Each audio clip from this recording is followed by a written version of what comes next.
La vidéo qui suit est tirée d'une diffusion en direct. Elle peut être présentée avec ou sans montage.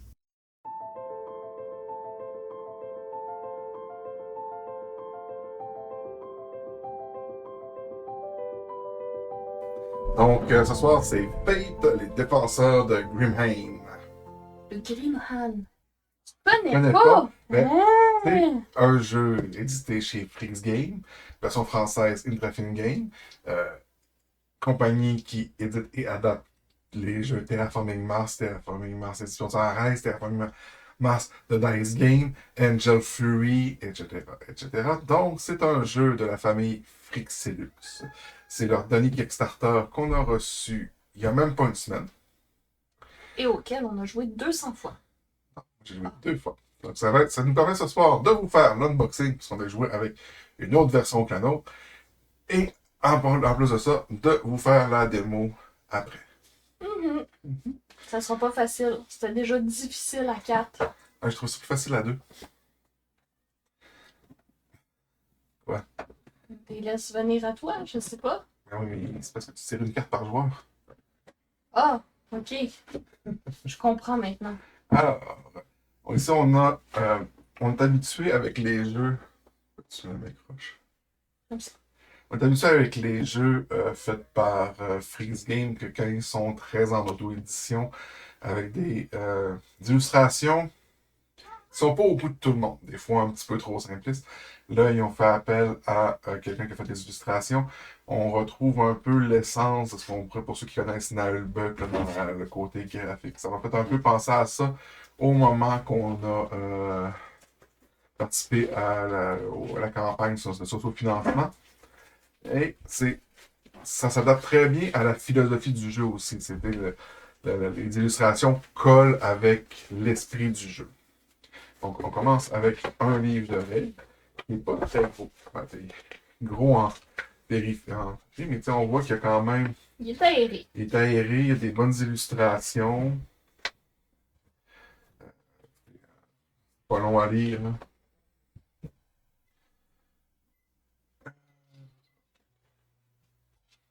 Ça fait son charme qu'il soit laid. Non, il est pas laid, Terraforming Mars. Terraforming Mars, c'est Dieu. Je pense que Terraforming Mars, il y a un petit côté. Genre, le monde aime haïr leurs illustrations. Je comprends pas. C'était le livre de règles. Après ça, il y a les plateaux joie. Donc, la version. C'est un jeu qui se joue jusqu'à 4. Donc, c'est 4 plateaux joueurs qui sont identiques. Il n'y a pas de. On va s'en prendre un chacun. Tant qu'à sortir le matériel, on va le placer. Et on a ici Hey, les 4 personnages de de base. base. Puis, nous, on a pris la version un peu plus rehaussée et qui donnait 2 autres personnages. Finkel et Syndra. Il offrait une version de base avec 4 personnages et que ce n'est pas des standees, là, des marqueurs en carton. Il offrait la version avec les deux. Et on peut aussi prendre une version avec des figurines. C'était un des premiers jeux que j'ai dérogé un peu à ma folie habituelle d'acheter des figurines. Parce que ce que je voyais, les figurines apportaient pas tant à l'ambiance du jeu.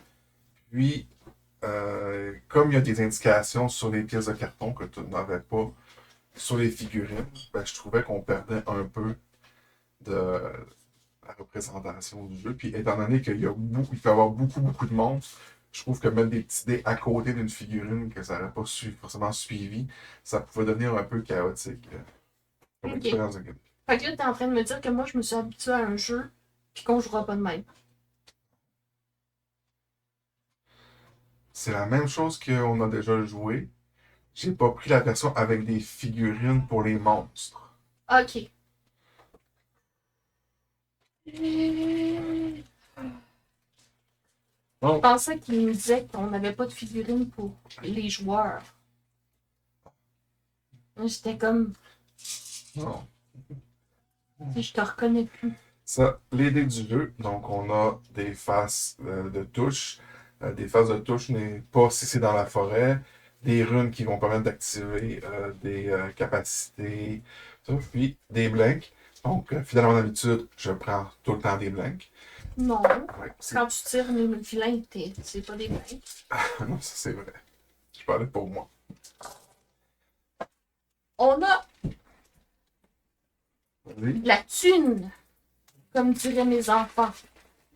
Ou les pièces d'or qui sont aussi les pièces d'XP. Ouais, le l'or sert d'XP aussi. En fait, Le XP sert il n'y a d'or. pas vraiment d'or, c'est surtout de l'XP parce qu'on n'achète pas vraiment de choses dans le jeu. Ensuite, nous avons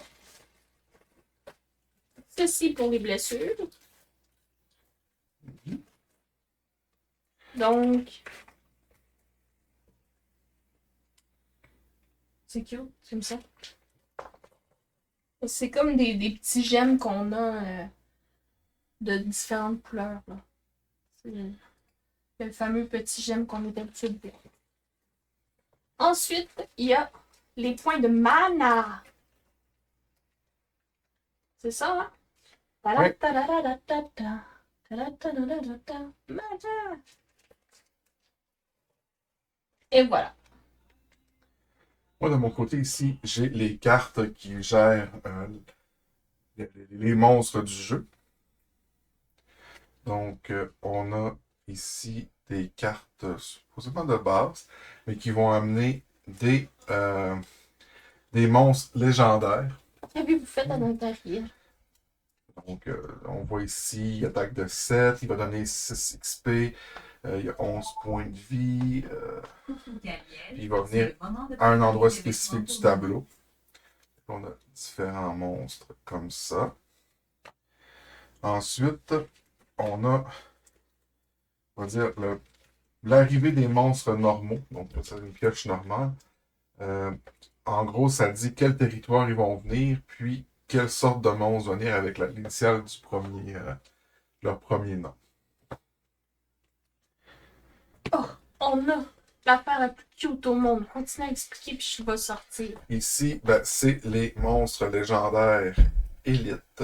On voit plus foncé, c'est que au fur et à mesure de la partie, il va y avoir des monstres plus forts qui vont arriver.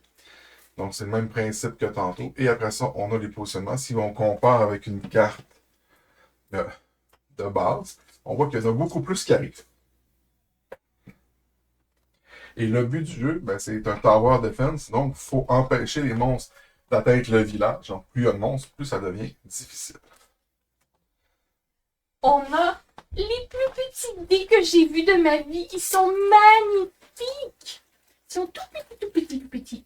Et ça sert à compter les points de dégâts sur les monstres. Ici, on a un dé. C'est qu'il y a différents niveaux de difficulté qu'on peut choisir pour le jeu. Un de ceux-là, c'est qu'au lieu que les monstres aient toujours la même séquence d'action, on peut avoir un dé qui va déterminer qu'est-ce qu'ils vont faire. Le pion de tour. Marqueur de tour, oui. Donc, le marqueur de tour. Impression nickel. Ça donne le goût de le Ouais, c'est manger. pas de l'impression, là, c'est du moulage. Là. Moulage nickel. C'est marqué Wanted dessus. Rechercher. Après ça, on a les maisons du village. Différentes maisons. Ils auraient pu faire des affaires cheap, style maison de Monopoly. Puis ils ont décidé de faire quelque chose de vraiment joli. Donc, oui. Quand on va sortir le plateau tantôt. Quand j'ai dit qu'il n'y a pas de figurines, il y a quand même des figurines. Ouais. Après ça, on a ceci. Je vais te les laisser.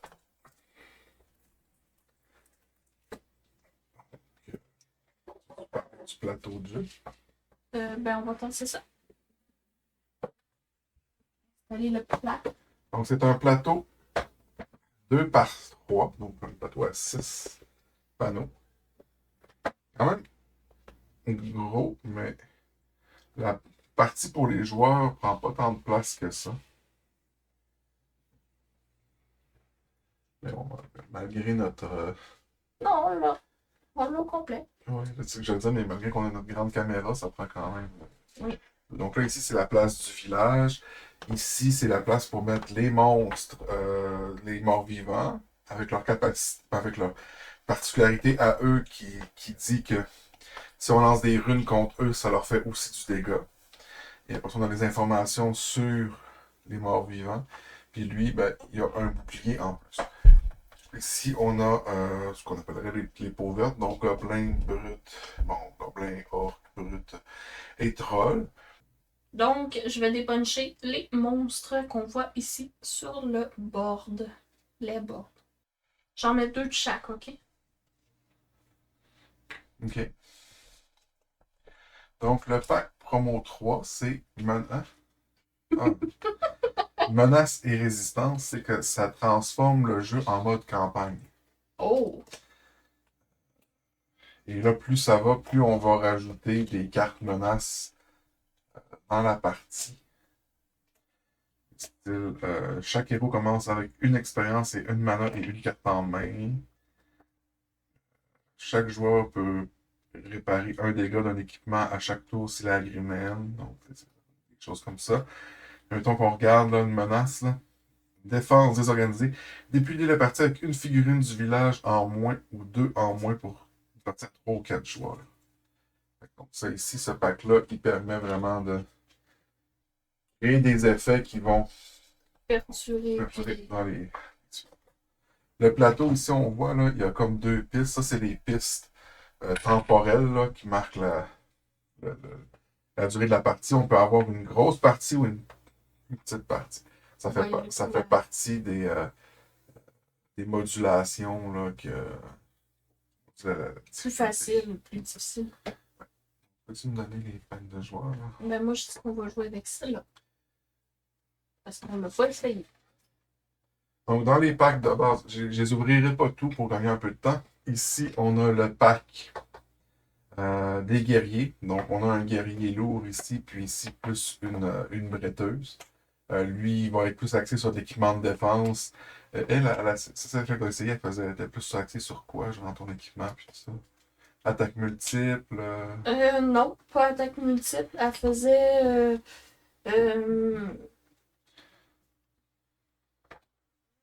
Je sais pas quoi dire. Elle avait beaucoup de déplacements. Ah oui. Énormément de déplacements. C'est un support, c'est basé sur le déplacement pour venir Ouais, c'est ça. renforcer les autres. Et ce pack-là ici, c'est le pack des archers. Donc, on a un archer qui, sur peu de cibles, qui fait beaucoup de dégâts. Donc, lui, il peut s'axer sur les grosses cibles. Puis, un archer qui va faire du multi-cible, mais va faire moins de dégâts. De ce que j'ai compris, les deux archers ont des cartes compétences qui permettent de ralentir l'avancée des ennemis.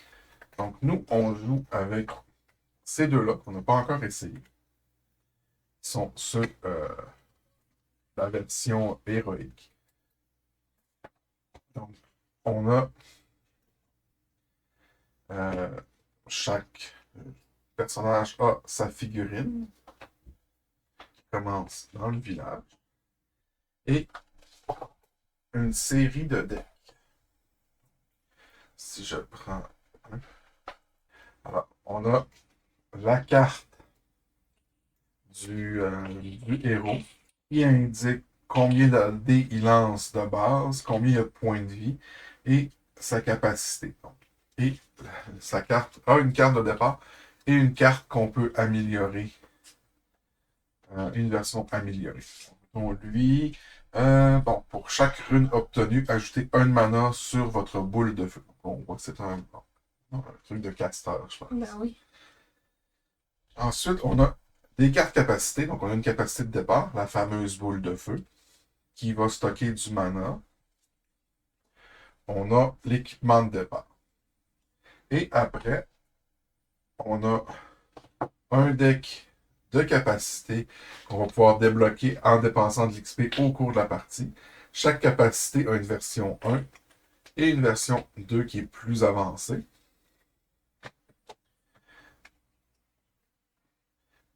Ensuite, chaque héros a un deck d'équipement qui, lui, n'est pas recto verso. Et généralement, pour ramasser celui qui est sur le dessus, il faut faire la quête qui est marquée en haut. Comme celle-là, ça va être d'infliger m'infliger 3 dégâts à moi-même dans les ruines du temple. Il faudrait que je me rende là, puis que je me mette 3 blessures à moi-même. On a une idée de merde, ça. Ça me donne une mineur principale à portée de 2 qui fait plus 2 d'attaque. Et on a un deck de cartes qu'on va pouvoir jouer. Donc on va les piocher au fur et à mesure de la partie. Si vous avez aimé cette vidéo, n'oubliez pas de nous donner un pouce bleu. Vous voulez en voir plus? Abonnez-vous et activez toutes les notifications pour être informé lorsque notre contenu est mis en ligne. Parce que on est plutôt chaotic good sur YouTube. On vous propose d'autres vidéos dans le même style, à gauche et à droite.